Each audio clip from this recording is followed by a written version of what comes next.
예, 팩트체크를 시작하겠습니다. 지난 주말에 나온 법원 판결이 많은 학부모들을 혼란에 빠뜨렸습니다. 학부모로부터 460만 원 상당의 현금 또 상품권을 받은 초등학교 교사에게 무죄가 선고가 된 건데요. 그 해석을 놓고 많은 이야기가 지금도 나오고 있었습니다. 직접 한번 들어봤습니다. 저는 그거는 아니라고 보거든요. 어쨌든 금품은 금품이고 청탁이라는 거는 말 그대로 잘 봐달라는 거잖아요. 학생들이 한두 명이 아닌데 돈으로 해서 청탁을 해서 자기애만 잘 봐달라는 거는 좀 합당하다고는 생각진 않습니다. 400만 원이라는 돈이 이렇게 작은 돈은 아니기 때문에 아무것도 없는 청탁이라고는 상식적으로 생각하기 어렵다고 생각합니다. 예, 이렇게 많은 사람들의 정서하고는 좀 다른 판결이 나온 거죠. 그러니까 이른바 국민정서법으로 하자면 유죄가 된 셈인데, 자, 그러면 앞으로도 이런 논란이 이어질 것인지, 또 이런 그 재판 결과가 앞으로도 혹시 또 나오게 되는 것인지 팩트체크해서 짚어보도록 하겠습니다.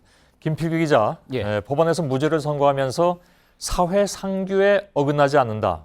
이렇게 표현을 해서 이게 좀 논란이 된 것 같습니다. 예, 그렇습니다. 이 사회 상규라는 말 사전에는 없는 말이고요. 예. 이때 법을 이야기할 때 보통 많이 나오는 그런 용어인데 이렇습니다. 일반 국민이 살면서 이 정도면은 옳다고 생각하는 어떤 정상적인 행위, 사회 통념을 말하는 거죠. 예. 이번 법원 판결에서도 학부모들이 이제 교사 A 씨에게 금품을 주면서 한 이야기, 숙제를 못했다는 이유로 혼내지 말고 상장 수여식에서도 차별하지 말아달라.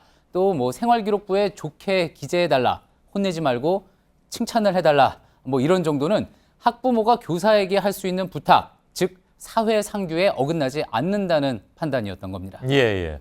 근데 이게 작년에 왜 비슷한 경우에서 160만 원을 받은 교사한테는 유죄가 선고가 됐잖아요. 예, 그렇습니다. 형평성에 어긋난다 이런 얘기가 나오는데 그건 뭡니까? 예, 그 건의 경우에도요. 역시 이제 따돌림 당하는 학생 잘 봐주겠다면서 오히려 이제 앞서 A 교사보다는 상대적으로 적은 액수의 촌지를 받은 경우였는데요. 예. 지난해 7월 서울 서우지법에서 이 비모 교사, 이른바 비모 교사에게 징역 4월에 집행유예 1년, 그리고 벌금 400만 원, 추징금 160만 원으로 유죄를 선고를 했습니다. 예. 자, 이렇게 말씀하신 대로 한 해 차이를 두고 완전히 다른 판결이 나온 기본적인 이유, 전문가들은 이렇게 이야기합니다. 공립학교라면 아마 뇌물죄로 기소가 됐을 거고 지금 460만 원짜리는 배임 수재죄예요. 뇌물죄는 그냥 직무와 관련해서 돈만 받으면 그걸 자체로 처벌이 되는데 배임 수재죄는 돈만 받는 것을 만족하지 않고 부정한 청탁이라는 요건을 추가로 요구하고 있어요. 형법이. 예. 그러니까 공립학교 교사냐 아니면 사립학교 교사냐 신분에 따라서 이렇게 판결의 차이가 있다는 얘기인가요? 예, 그렇습니다. 예. 이 이른바 흔히 말하는 뇌물죄는요, 공무원에게만 적용이 가능한 법인데요. 예. 이게 아주 엄격해서 돈을 뭐 받는 거는 물론이고 요구하거나 또 뭔가를 약속만 해도 5년 이하의 징역이 가능합니다. 예. 그러니까 지난해 공립학교 교사 B 씨 역시 이제 공무원 신분이기 때문에 유죄가 됐던 거죠. 하지만 사립초등학교 교사인 앞서 A 씨는요, 공무원이 아니라서 뇌물죄가 아니라 배임수재 혐의를 적용을 했는데요.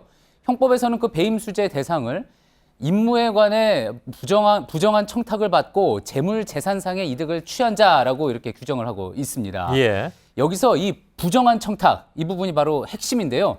법원에서는 앞서 보신 학부모의 부탁 정도는 이 부정한 청탁이라고 보기 힘들다고 판단을 한 겁니다. 예. 그런데 이제 다른 부모들 같은 경우에는 이게 상대적으로 피해를 당할 수 있다고 생각해서 그게 부정한 청탁이다 이렇게 보고 있는 그런 상황이잖아요. 예, 그동안 이제 배임 수재가 그러면 어떤 경우에 적용됐는지를 좀 봐야 될 것 같은데요. 예. 예를 들어서요, 뭐 의사가 제약회사에서 돈을 받고 뭐 약을 처방을 했다든지, 기자가 뭐 접대받고 기사를 써준다든지 하는 등의 이제 민간 영역이었습니다. 그렇게 해서 제3자에게 손해를 끼쳤다면은 부정한 청탁이라고 봐왔던 건데요. 예. 하지만 그 판단 기준, 이 모호하다는 논란이 계속 있었고요. 그래서 이번 법원 판단과는 또 다른 의견을 제시하는 법조계의 시각도 있었습니다. 들어보시죠. 예. 공동생활을 하는 학교에서 누군가 어느 한 학생이 그런 식의 청탁을 하게 되면 그거는 주변 사람들에게 영향을 미칠 수밖에 없고 직접적으로 이 학생의 미래의 성적이라든가 어떤 앞으로의 경력 이런 것까지 좌우할 수 있을 정도의 청탁이라고 볼 것이거든요. 이 부분에 있어서는 부정한 청탁으로 보는 게 맞지 않았을까. 예. 이게 사실 좀 그렇습니다. 그 선생님의 학생에 대한 애정 총량의 법칙이 있는 게 아니어서 그죠? 뭐 어느 학생한테 애정을 쏟으면 이 학생한테는 덜 쏜다 이런 건 물론 아니겠지만 예. 근데 이 경우에 그래도 뭔가 받은 게 있으면 좀 팔이 안으로 그쪽으로 굽는 경우가 없다고 보긴 어려워서 당연히 다른 학부모들이 이렇게 반발을 하는 거겠죠. 근데 서울시 교육청에서 뭐 이런 거 한 번만 있으면 바로 그 원아웃, 원 스트라이크 아웃제. 원 스트라이크 아웃제 한다고 그랬잖아요. 예, 그렇습니다. 이 경우는 어떻게 됩니까? 예.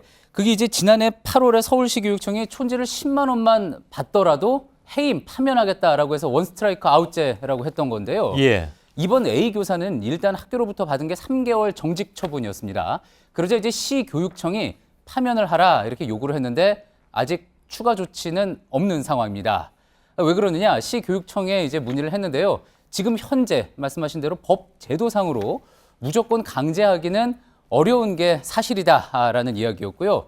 그래도 지금 이제 꾸준히 논의를 하고 있고 해당 학교도 여론의 부담이 있을 테니까 결국 따르게 될 거다. 그렇게 될 걸로 기대한다. 이런 입장이었습니다. 근데 이번 판결 때문에 자칫 그 사립학교는 어쩌면 좀 사각지대로 남는 것이 아니냐. 예. 이런 우려들도 나올 법하군요.